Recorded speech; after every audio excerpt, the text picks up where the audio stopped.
Hello and welcome back to my YouTube channel. I am Doctor Mohammad Danish और आज आप लोग के साथ मैं एक वीडियो शेयर कर रहा हूँ। This video is about those students who are searching their career in teaching field और उन लोगों ने टीचिंग के फील्ड में हायर एजुकेशन के लिए भी ट्राई किया है और they are looking for the teaching job at the secondary level, जिसे हम बोलते हैं 10th और 12th के बच्चों को पढ़ाने के लिए। जब हम टीचिंग के लिए ट्राई करते हैं तो हम उसे बोलते हैं सेकेंडरी लेवल टीचिंग। ओके, तो अब ज़्यादातर स्टूडेंट जो कि मास्टर्स डिग्री करने के बाद या बीएड क्वालिफाई करने के बाद जो टीचिंग फील्ड में आते हैं, और बहुत सारे बच्चे उसमें ऐसे भी होते हैं जो नेट क्वालिफाई कर जाते हैं और नेट क्वालिफाई करने के बाद उनका हायर एजुकेशन में टीचिंग की तरफ जो रास्ता है वो खुल जाता है।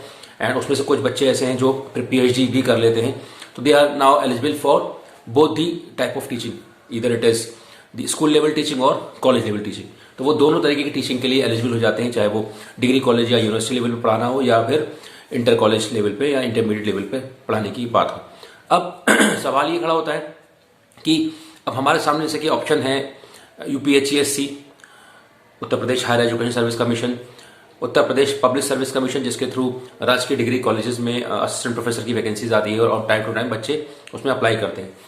साथ ही साथ इसमें एक होता है यूपीएससी-एसएसबी, जो कि उच्चतर माध्यमिक जो शिक्षा का जो एक कमीशन है, उसके थ्रू जब वैकेंसी आती है तो बच्चे उसमें भी अप्लाई करते हैं। अब सवाल ये होता है कि अभी आपने देखा कुछ दिन पहले पीजीटी और टीजीटी की वैकेंसीज आई थी, काफ़ी वैकेंसी थी, बच्चों ने उसमें अप्लाई भी किया। साथ ही साथ पैरेलली फिर हायर एजुकेशन सर्विस कमीशन ने भी वैकेंसी निकाल दी, करीब 1000 के आसपास वैकेंसी असिस्टेंट प्रोफेसर के लिए निकाल दी और बच्चों ने उसमें भी अप्लाई किया। हालांकि अभी तक कोई एग्जामिनेशन को लेकर कोई कॉन्क्रीट खबर नहीं है। इवन अभी मैंने कुछ टाइम पहले देखा कि बच्चे उसमें जो है एकजुट हो रहे हैं एक तरीके से कमीशन से बात करने के लिए कि जल्द से जल्द जो है एग्जाम की तिथि या डेट जो है घोषित की जाए। तो ये एक सेपरेट थिंग है, लेकिन सवाल ये है कि जब इस तरीके की सिचुएशन में आप हो कि आपको हायर एजुकेशन का भी पढ़ना है और आप सोच रहे हैं कि मैं किस तरीके से पैरेलली लेके चलूं कि मैं हायर एजुकेशन का भी पढ़ पाऊं और टीजीटी पीजीटी वगैरह का भी एग्जाम दे पाऊं, अच्छे से तैयारी कर पाऊं। तो कई बार ज़्यादातर बच्चे इस दुविधा में रहते हैं कि उसकी वजह भी है क्योंकि जॉब की कमी है और कोई भी बच्चा, कोई भी स्टूडेंट जो है कोई ऑप्शन छोड़ना नहीं चाहता। वो चाहता है जिस लेवल पे भी मुझे जॉब मिले वो मैं पकड़ लूँ, और अगर वो गवर्नमेंट जॉब है तो उससे तो बेटर कुछ है ही नहीं, specifically in the case of teaching. But वो भी आज की डेट में बहुत टफ बन चुका है। उसकी वजह यह है क्योंकि फॉर्म बहुत टाइम में निकलते हैं, जब निकलते हैं उसके बाद फिर कहीं जाके फिर वो काफ़ी टाइम उसकी फॉर्म फिलिंग में निकल जाता है। उसके बाद फिर कहीं जाके एग्जामिनेशन की डेट कई महीनों के बाद, कई बार तो सालों लग जाती हैं, एग्जामिनेशन डेट आती है। फिर एग्जामिनेशन सक्सेसफुली हो उसके बाद भी फिर उसमें बहुत सारी प्रॉब्लम्स क्रिएट हो जाती है। उसमें फिर क्वेश्चंस आंसर्स को लेके फिर वो एक वॉर छिड़ जाती है और फिर रिट दायर करने का जो है वो जो एक चरण है वो शुरू हो जाता है। फिर रिजल्ट्स आते हैं, फिर रिजल्ट्स दोबारा से रिजेक्ट किए जाते हैं, फिर दोबारा से नए बच्चों को रिजल्ट, जैसे कि अभी यूपीएचसीएससी के केस में हमने देखा बच्चे सेलेक्ट हो गए, उसके बाद फिर उन्हें रिजेक्ट करके दूसरी लिस्ट निकाली जा रही है, उसमें जो बच्चे कोर्ट चले गए थे वगैरह वगैरह। तो इस तरीके की सिचुएशन सामने आती है। फिर उस स्थिति में बच्चों को दोनों एग्जाम यूपीएचसीएससी और यूपीएससी-एसएसबी यानी कि पीजीटी टीजीटी का एग्जाम की तैयारी कर उसके लिए फोकस कर पाना बहुत मुश्किल हो जाता है। तो बच्चे मेरे पास लगातार सवाल कर रहे हैं, मुझे भेज रहे हैं कि सर हम इस स्थिति में क्या करें क्योंकि कोई डेट नहीं आ रही, हम किसकी तैयारी करें, हम हायर के लिए फोकस करें या पीजीटी के लिए फोकस करें, इनमें से कौन सी जॉब बेटर है, हम किस एक जॉब पर फोकस करें क्योंकि डेट तो किसी की भी नहीं आ पा रही है सामने निकल के। तो इस सिचुएशन में हम लोग क्या करें? तो पहली बात तो ये है कि देखिए जॉब दोनों ही बेटर हैं, दोनों ही अच्छी हैं, दोनों ही गवर्नमेंट जॉब है, चाहे आप इंटर लेवल पे पढ़ाने की बात करें, टीजीटी पीजीटी की बात करें या हायर एजुकेशन में असिस्टेंट प्रोफेसर बनने की बात करें।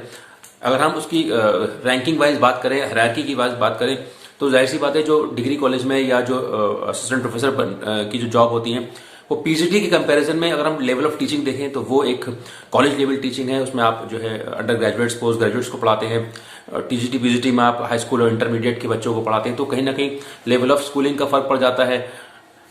जब लेवल ऑफ स्कूलिंग का फर्क पड़ता है तो ऑब्वियस सी बात है कि वो उसमें सैलरी का भी फर्क पड़ता है। जो असिस्टेंट प्रोफेसर की सैलरी है और जो पीजीटी की सैलरी है स्टार्टिंग में तो ऑलमोस्ट सेम रहती है, लेकिन बाद में फिर उसमें काफी डिफरेंसेस आते हैं। फिर वो धीरे धीरे उसके इंक्रीमेंट अलग होते हैं, उसमें आगे असिस्टेंट एसोसिएट प्रोफेसर से प्रोफेसर बनने के आपके स्कोप बढ़ जाता है उसमें वगैरह वगैरह, ये सारी चीजें रहती हैं।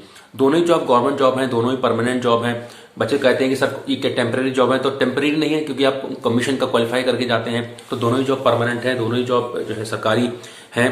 यूपीएससी के थ्रू जाते हैं तो आप एडेड जो सहायता प्राप्त डिग्री कॉलेजेस होते हैं उसमें आपको असिस्टेंट प्रोफेसर का पद भी दिया जाता है। अगर आप टीजीटी पीजीटी के थ्रू जाते हैं तो उसमें जो सहायता प्राप्त जो इंटर कॉलेज है उसमें आपको लेक्चरार या प्रवक्ता का पद दिया जाता है।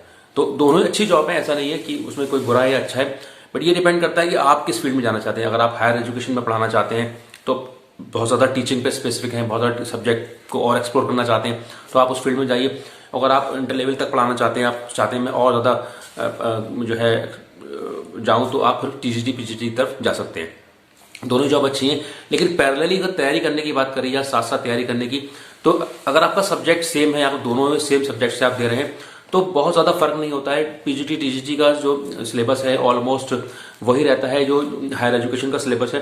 बस हायर एजुकेशन के सिलेबस में एक जो पहला पेपर होता है जिसमें जीएस आती है, जिसमें आपका teaching aptitude, research aptitude, current affairs वगैरह वो सेक्शन पढ़ जाता है, तो वो थोड़ा सा आपको पढ़ना पड़ता है। अदरवाइज अगर आपका सेम सब्जेक्ट है तो आप सेम सब्जेक्ट से पीजीटी टीजीटी दे रहे हैं या उसी सब्जेक्ट से आप हायर एजुकेशन का एग्जाम दे रहे हैं तो सिलेबस सेम रहता है, आपको अलग से वो पढ़ने की जरूरत नहीं। तो उसमें कंफ्यूज होने की जरूरत नहीं कि मैं ये पढ़ूंगा, ये पढ़ूं, ये छोड़ूंगा, वो छोड़ूं। एक ही तैयारी से आपके दोनों एग्जाम निकल सकते हैं। बट हायर एजुकेशन में जो 30 नंबर का 30 क्वेश्चन, 30 नंबर तो नहीं कहूंगा, 30 क्वेश्चन जो है, क्योंकि एक क्वेश्चन 2 नंबर का होता है, यानी 60 नंबर आप मान के चलिए। 60 नंबर जो है वो आपके करंट अफेयर्स और टीचिंग एप्टीट्यूड, रिसर्च एप्टीट्यूड से आते हैं, जो कि नेट का पैटर्न है। तो अगर आपने कभी ने नेट दिया होगा या यूजीसी नेट आप देते आ रहे होंगे तो आप देखेंगे उसमें भी यही पैटर्न रहता है। तो अगर आपने नेट दिया है तो आप उसके हिसाब से आसानी से कर सकते हैं। तो अगर आपको लगता है कि मैं यूपीएससी यानी कि हायर एजुकेशन की तैयारी करूंगा तो उसमें आपको फिर ये पोर्शन पढ़ना पड़ेगा, तो फ्यूचर में भी आपको फायदा होगा। उसमें आपका नेट जेआरएफ क्वालिफाई करने की भी संभावनाएं बढ़ जाएगी और आपका नेट भी क्वालिफाई हो जाएगा, क्योंकि यूपीएससी के लिए नेट की बाध्यता होती है। अगर आपका नेट क्वालिफाई है तभी आप उसे अप्लाई कर सकते हैं, या फिर आप पीएचडी करे हुए हो तब आप जो है हायर एजुकेशन के लिए जा सकते हैं।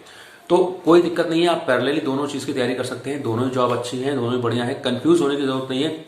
सेम बुक्स से आप पढ़ सकते हैं, क्योंकि दोनों ही पेपर जो है वो सब्जेक्ट ओरिएंटेड होते हैं। उसमें नॉलेज आकी जाती है, आपके सब्जेक्ट की नॉलेज को आका जाता है। अगर आपकी नॉलेज अच्छी है तो आप चाहे पीजीटी का एग्जाम हो चाहे यूपीएससी का एग्जाम हो, दोनों क्वालिफाई कर जाते हैं। बट यह है कि यूपीएससी के एग्जाम में यानी कि हायर के एग्जाम में थोड़ा सा रोल जो है वो उन 30 क्वेश्चंस का आ जाता है, जिसमें टीचिंग एप्टीट्यूड, रिसर्च एप्टीट्यूड और art and culture, art, Indian art और हिस्ट्री, ज्योग्राफी, पॉलिटी, ये थोड़ा सा पोर्शन आ जाता है।